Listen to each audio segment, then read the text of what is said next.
I'm gonna show you how to remove any object from any image, and it's completely free. So go to browser, any browser, go to Google and search photo room, photo room. Go to the photo room link and select photo editor and AI retouch, not the background remover, uh, AI retouch. Select a picture. We're gonna use this picture and we're gonna remove one of the birds.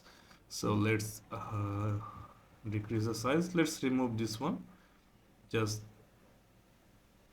like this. Oh, I didn't remove the tail, so just do this and it will remove it. Sometimes you need to do multiple times, sometimes you need to do just one time. As you can see here, I'm using multiple times, and voila, that bird is completely gone. And you can do for multiple things, like this middle one.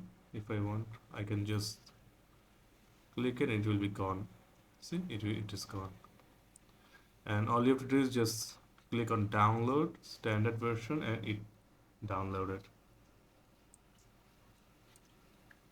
Let's go to download, and here it is. It's super simple, super easy.